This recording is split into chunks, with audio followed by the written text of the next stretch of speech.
When your wife's secret goes viral, you stop being a husband and become her reckoning. My wife's secret video went viral.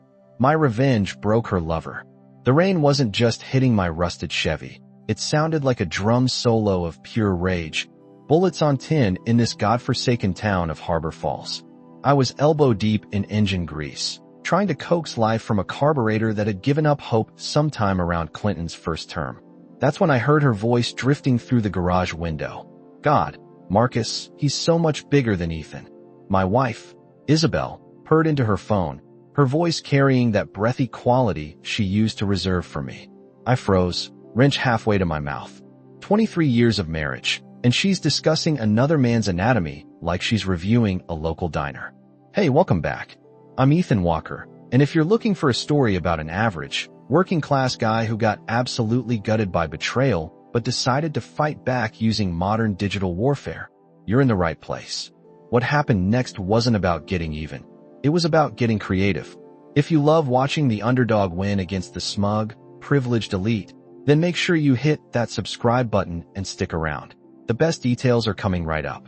I mean, everywhere that counts, Isabel continued, her voice dripping with adoration for this phantom, Marcus. The video we made last weekend. It's incredible, Mona. I've never felt so alive. Marcus knows exactly how to handle a woman. My sister-in-law Mona's cackle crackled through the speaker. Aren't you worried Ethan will find out? Men are so suspicious these days. Isabel's reply was a blade of pure contempt. Please. Ethan barely knows how to work the TV remote. He'll never figure out I saved it to our shared cloud drive.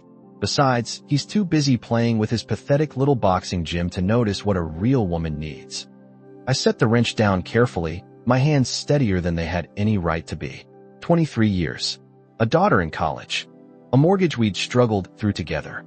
All reduced to pathetic and a real woman's needs. The old me would have erupted, demanded explanations, maybe broken a fist against the cinder block wall. But the old me, the one she married, was clearly a myth. The new Ethan Walker was going to be much more deliberate. I wiped my hands on a soaked rag and walked to my laptop on the workbench.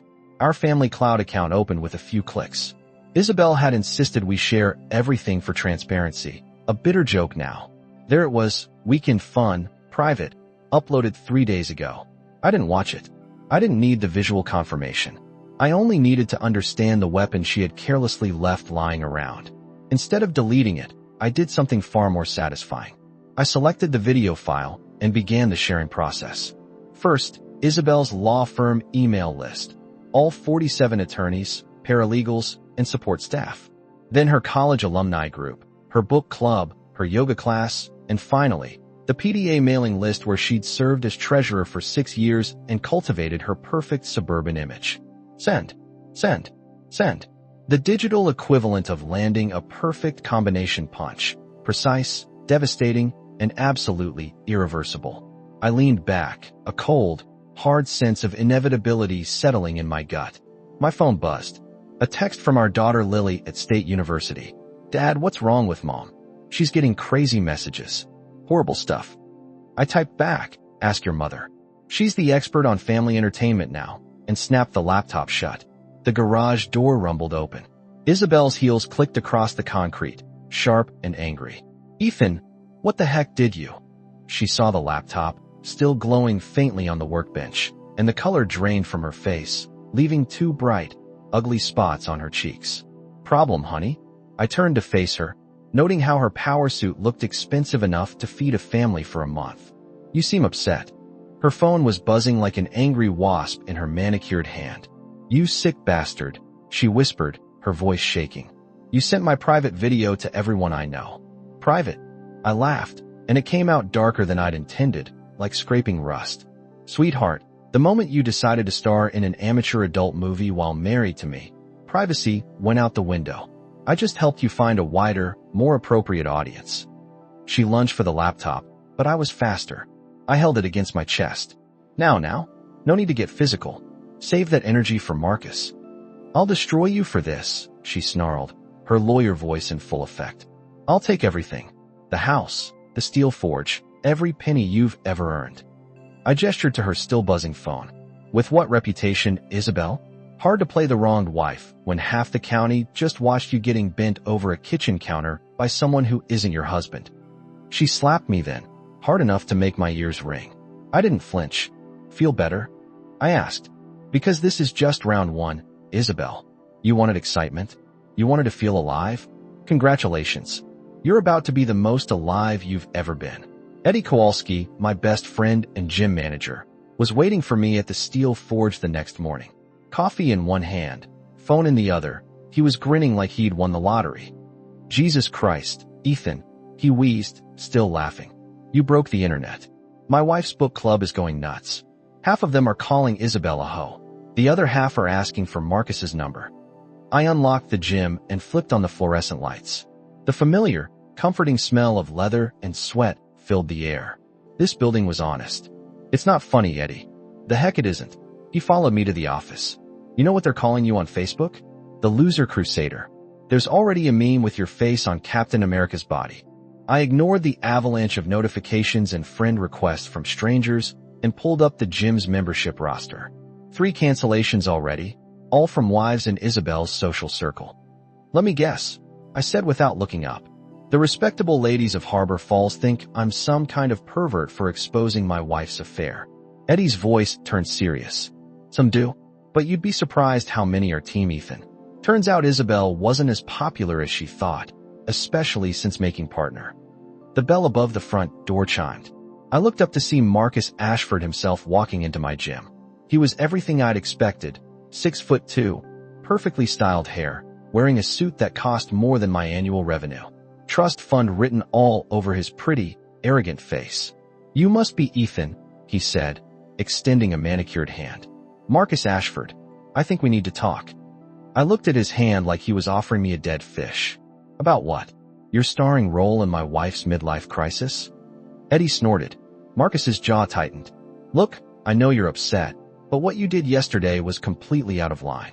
Isabel is devastated. Isabel is devastated, I repeated slowly. I stood up, noting how Marcus took a half step back. Good. My wife of 23 years is sleeping with some trust fund baby and filming it for posterity, and she's devastated. We're in love, Marcus said, like that explained everything. What Isabel and I have is real. What you two had was just comfortable. The word comfortable hit me. 23 years reduced to that flimsy, insulting description. You know what else is comfortable, Marcus? I walked around the desk, deliberately closing the distance. Your daddy's money. Your fancy apartment downtown. Your BMW that's probably worth more than my house. This isn't about money. Everything's about money with guys like you. I countered, close enough now to smell his expensive cologne. But here's the thing about comfortable, Marcus. Comfortable means I know exactly how to hurt you. His face went pale. Are you threatening me? Threatening. I smiled, and I could feel the coldness in it. I'm just getting started. Marcus practically sprinted out of the gym. Eddie burst into applause. That was beautiful, Ethan. You had him pissing himself. My phone rang. Isabel's ringtone, Gold Digger by Kanye. I'd said it as a joke years ago when she started making more money than me. The joke wasn't funny anymore. What? Marcus told me you threatened him, she said, her voice ice-cold professional. I'm calling the police. Good luck with that. Tell them to bring popcorn when they watch your audition tape. She hung up. You okay, buddy? Eddie asked. Never better. I grabbed my gym bag. I've got some energy to work off. By Thursday, the video had gone completely viral. I couldn't go to the grocery store without getting stares, some sympathetic, a few judgmental, many openly amused. The gym phone rang constantly, half reporters wanting quotes about digital revenge in the modern marriage, the other half potential new members. I was replacing a torn heavy bag when Lily walked in. My 21-year-old daughter looked like a younger version of her mother, but still had the warmth that Isabel had lost. Dad, what the heck is wrong with you? She dropped her purse and crossed her arms. Mom is having a breakdown. She can't go to work. Her career is ruined. Her career? I set down my tools. Lily, your mother made a private video with her boyfriend and stored it on our family computer. I didn't ruin her career. She did. You sent it to everyone she knows. That's psychotic. The word hung between us. My own daughter looking at me like I was a monster. You want to know what's psychotic? I kept my voice level, but the anger was a controlled burn in my chest. 23 years of marriage. I worked 2 jobs to put your mother through law school. I took out loans against the steel forge to help her start her practice. And she repays me by screwing some rich boy and filming it for the cloud. Lily's face softened slightly. Dad, I know she hurt you. But she didn't just hurt me, Lily. She humiliated me. There's a difference. I sat down on the bench press, suddenly feeling every one of my 47 years. Your mother made a choice. She chose Marcus over our family. I just made sure everyone knew what that choice looked like. She picked up her purse. She wants to meet with you tonight at Flanagan's. Flanagan's, the dive bar where we had our first date 24 years ago. The irony was probably intentional. Tell your mother I'll be there at 8. And Lily, you might want to ask her about the other videos. I hit the heavy bag hard. Ask her. Flanagan's hadn't changed. Sticky floors, neon beer signs, the faint smell of cigarettes and broken dreams. Isabel was already there, sitting in a corner booth with her sister Mona and her best friend Tina Walsh. They were dressed for war. Power suits, perfect makeup, matching expressions of righteous indignation. A suburban trio of Valkyries. I ordered a beer from Mickey, the bartender, who gave me a sympathetic nod. Evening, ladies. I sat down across from them. This was a tribunal. Cut the crap, Ethan. Tina leaned forward, her voice sharp. You've destroyed Isabel's life over a moment of weakness. A moment. I took a sip of beer. Mona, didn't you tell me they'd been screwing for 6 months? Mona's face went instantly red. That's not, I never said. Actually, you did. Yesterday afternoon, when you called to tell Isabel that Marcus's ex-girlfriend was spreading rumors about his performance issues. Quote, at least you know he's good for more than 6 months, unlike his last 3 relationships. The silence was deafening. You recorded my phone calls. Isabel's voice was barely a whisper. I recorded everything after Tuesday. Amazing what you can learn when you start paying attention. I set the phone on the table. Did you know Marcus owes his daddy $200,000 in gambling debts? Or that he's been cheating on you with his personal trainer, Rebecca Martinez? Tina stood up abruptly. You're lying. Am I? Ask Marcus about Rebecca Martinez. 24 years old, works at Elite Fitness downtown. Blonde, fake tits, drives a red Mustang that Marcus bought her last month. Isabel's face had gone white. How do you know about Rebecca? Same way I know about the white powder Marcus keeps in his glove compartment. Same way I know about the other married women he's been filming. I leaned back. Turns out Marcus has quite the collection. You're not even his best work, Isabel. I pulled up a photo, Marcus and Rebecca kissing outside a downtown restaurant, and slid it across the table. Taken Tuesday night while you were home crying about your ruined reputation. Your boyfriend was consoling himself with his backup plan. Mona snatched the phone, cursed, and Tina stared at the screen before slowly sitting back down. You son of a witch, Isabel whispered. You knew about her, and you didn't tell me? Why would I? You made your choice, Isabel. You chose Marcus over our marriage. I'm just making sure you get exactly what you wanted. She started crying. Not the elegant tears of a wronged woman, but the ugly, mascara-running sobs of someone whose entire world was collapsing. What do you want? Tina asked, defeated. Money? The house. What's it going to take to end this? End this. I finished my beer and stood up. Ladies, this is just getting started. Isabel wanted excitement. Well, congratulations. You've never been more alive than you are right now. I left them there, 3 middle-aged women crying into their wine glasses, and walked out into the rain. Friday morning brought the process server to the steel forge, divorce papers, a restraining order, and a lawsuit for intentional infliction of emotional distress. Isabel was playing hardball. Eddie read the papers while I worked the speed bag. She wants the house, half the gym, and $50,000 in damages. Plus, she's claiming you're stalking her and Marcus. Stalking? I hit the bag harder. I haven't been within 100 yards of either of them. She's got photos of you at the restaurant Tuesday night. Says you followed them there. I stopped punching. I was having dinner with my lawyer. Same restaurant. Pure coincidence. Your lawyer? Janet Morrison herself walked in, a sharp-faced woman in her 50s who'd built a reputation destroying cheating spouses. Nick, we need to talk. Your wife's attorney just called with a settlement offer. Already? The papers were just served an hour ago. Janet sat down. She's scared. The video was bad enough, but now that Marcus's cheating is common knowledge, she's lost all her leverage. She wants to settle quickly. She keeps her retirement accounts and half the house equity. You keep the gym and your pension. No alimony either way. And she drops the lawsuit. Eddie whistled. That's a good deal, Ethan. I shook my head. Not interested. Ethan, Janet's voice carried a warning. This is a good deal. If we go to trial, there's no guarantee.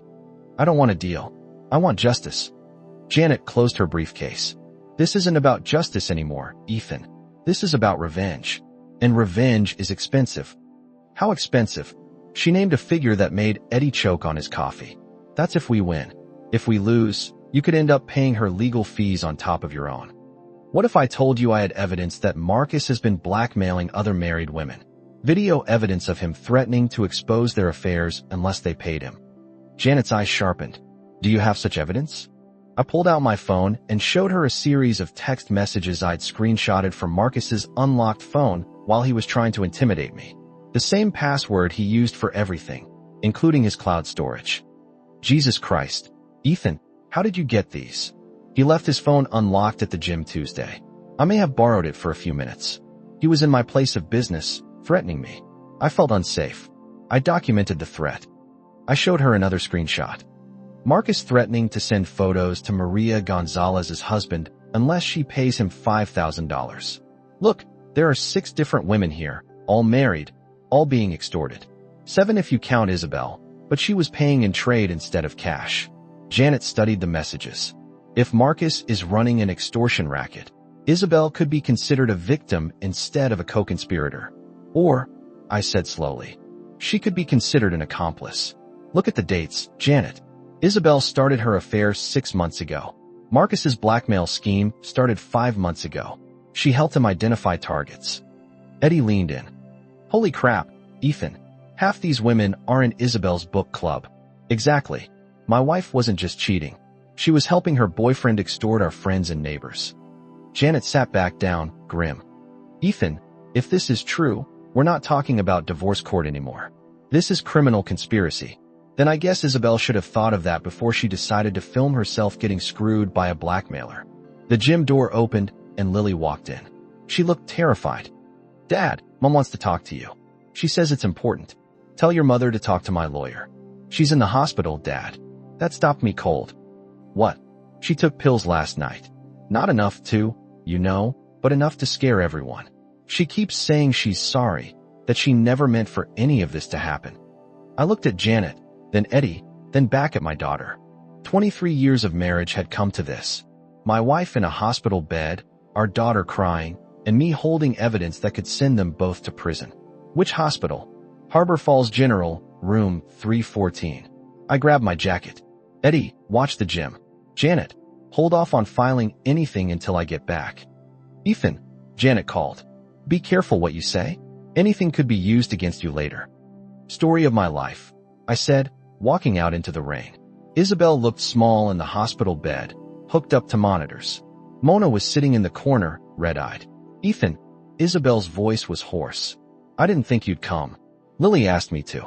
I stayed near the door. How are you feeling? Like an idiot. She tried to smile, but it was broken. The doctor says I can go home tomorrow if I promise to see a therapist.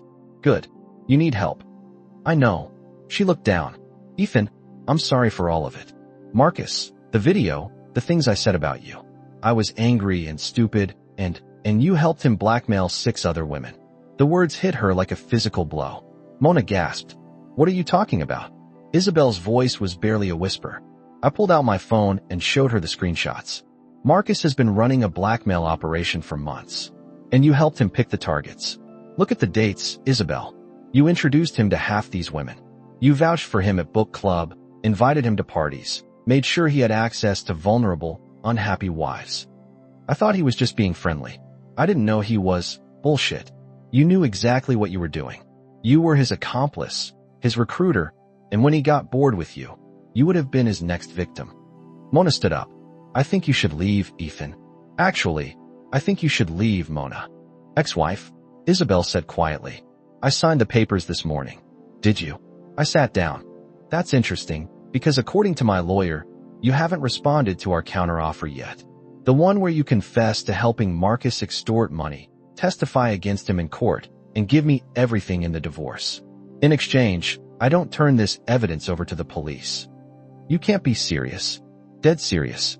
You have 24 hours to decide. Cooperate with me, or go to prison with your boyfriend. Isabel started crying, not manipulative tears, but the tears of someone who finally saw the depth of the hole she had dug. He said he loved me. He doesn't love anyone but himself and money. Mostly money. I stood up. 24 hours, Isabel. Choose wisely. I left her there and walked back out into the rain. My phone was buzzing. Eddie, Janet, Lily, even reporters. But the most interesting message was from Marcus. We need to meet tonight. I have something you want. I texted back. Flanagan's, 10 p.m. Come alone. Marcus was at Flanagan's already. He looked nervous, sweaty, his perfect hair disheveled. The trust fund prince was finally showing somewhere. You've destroyed my life, he raged. My father cut me off. The police want to question me about some bullshit extortion charges. Bullshit. I signaled Mickey for a beer. I have screenshots of you threatening to expose Maria Gonzalez unless she paid you $5,000. How is that bullshit? Marcus reached into his jacket and pulled out a tablet. I have something better than context. I have leverage.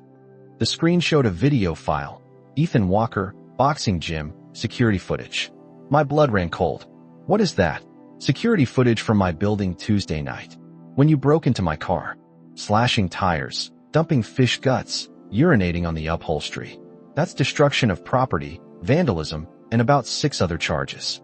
Marcus's confidence was returning. Here's the deal. You delete those screenshots, drop the blackmail accusations, and convince Isabel to get back together with me. In exchange, this video disappears. If I don't, you go to jail, lose your gym, and I still get your wife. He leaned back with a smug smile. Face it, Ethan. You're out of your league here. I stared at the tablet, then looked up at his satisfied face. You know what your problem is, Marcus? You think everyone else is as stupid as you are. I pulled out my own phone. See this little red dot? I've been recording our conversation for the last 5 minutes. His face went white. You can't. I can't what? Record someone who's trying to blackmail me? Someone who just admitted to having me under surveillance? I saved the recording. Marcus, you just confessed to extortion on tape. That recording is illegal. Actually, it's not. Pennsylvania is a one-party consent state. I can record any conversation I'm part of without telling you. I finished my beer.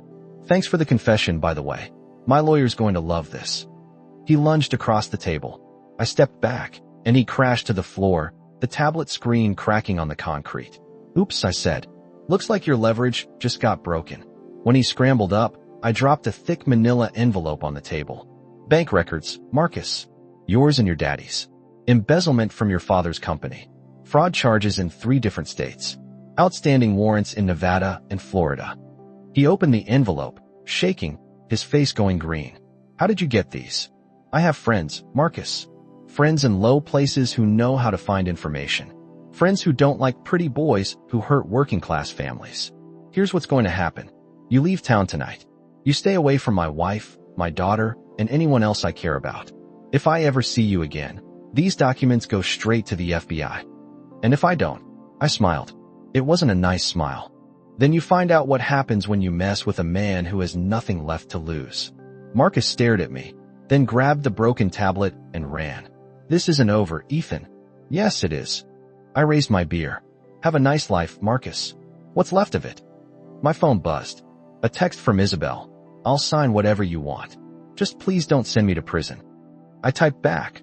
Already done. Check your email. The divorce papers were generous. She kept her retirement account and half the house equity, just as Janet had originally suggested. But she also got something else, a clean slate. I destroyed the evidence against her, deleted the screenshots, and buried Marcus's blackmail operation so deep it would never see daylight. Because that's what you do for someone you loved for 23 years, even after they've ripped your heart out. 6 months later, I was training a new fighter when Eddie burst through the gym doors, waving a newspaper. Ethan, you got to see this. The headline made me smile. Local tech entrepreneur arrested in multi-state fraud scheme. Marcus's mugshot stared back at me. Says here he was arrested in Miami, trying to board a flight to the Cayman Islands. FBI found evidence of embezzlement, wire fraud, and extortion dating back 3 years. Couldn't have happened to a nicer guy, I said, feeling a deep, quiet satisfaction. Lily walked in. Dad, I wanted to tell you something. I know about the evidence you destroyed. The stuff that could have sent Mom to prison. I looked at her. How do you know about that? Mom told me. She's been seeing a therapist, working through everything. She wanted me to thank you for giving her a second chance. Your mother made mistakes, Lily, but she didn't deserve to go to prison. Marcus did. Are you ever going to forgive her? I already have, Lily. Forgiveness isn't about what she deserves. It's about what I need to move on. Do you think you'll ever get back together? No. Too much has happened. Too much trust has been broken. But we can be civil for your sake. Eddie looked up from the paper. You wouldn't happen to know anything about an anonymous tip that led to his arrest, would you? I smiled and went back to cleaning equipment. I have no idea what you're talking about, Eddie. Sure you don't. At closing time, my phone rang. Unknown number. Thompson's Boxing. Mr. Walker, this is Agent Sarah Chun with the FBI. I was wondering if you had a few minutes to talk about Marcus Ashford. My blood ran cold. We're building a case against him for extortion and fraud. We understand you may have some information that could help our investigation. I sat down, thinking carefully. Agent Chun, I'm not sure what information I could provide. I barely knew the man. Sir, we received an anonymous tip that led to Mr. Ashford's arrest. The tip included detailed information that could only have come from someone with intimate knowledge of his operations. That's interesting, but I'm afraid I can't help you. Another pause. Sir, I should mention that we also received some security footage showing someone vandalizing Mr. Ashford's vehicle. The person in the footage bears a striking resemblance to you. I closed my eyes. Agent Chun, I think I need to speak with my lawyer before we continue this conversation. That's your right, Mr. Walker. My phone buzzed. A text from an unknown number. Thank you, MG. Maria Gonzalez. Somehow, she'd figured out who had exposed him. More texts followed over the next hour. Women I barely knew, finally free from his threats. I turned off the lights and locked up the gym. My phone rang one more time. Isabel.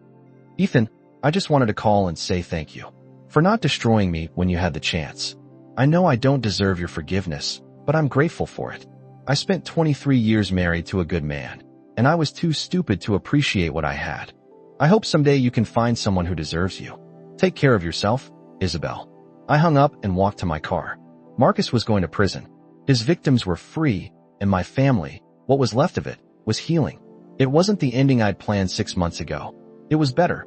I drove home through the quiet streets of Harbor Falls. The place was still dying, still struggling to find its identity. But it was my home, and I was still standing. That was enough. I drove home through the quiet streets of Harbor Falls, past the closed shops and empty factories. The place was still dying, still struggling to find its identity in a world that had moved on without it.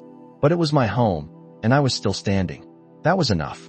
That kind of betrayal, that level of calculated deceit, changes a man. It forces you to shed the comfortable skin of the past and become someone new. Someone capable of fighting the digital, white-collar predators that think the rules don't apply to them. Today their game ended. Tomorrow mine begins. So what do you think? Did Ethan Walker go too far? Was his digital revenge justified? Or should he have taken the settlement and walked away quietly? I want to hear your thoughts. Comment below and tell me if you were Team Ethan or if you think he should have let the FBI handle things from the start. If this story about fighting back from rock bottom inspired you, hit the like button and share this video with someone who needs to hear that you can rebuild, even after a total demolition. And if you want more deep dives into unbelievable true stories of revenge, betrayal, and unexpected justice, make sure you subscribe right now. Thanks for watching, and I'll see you in the next one.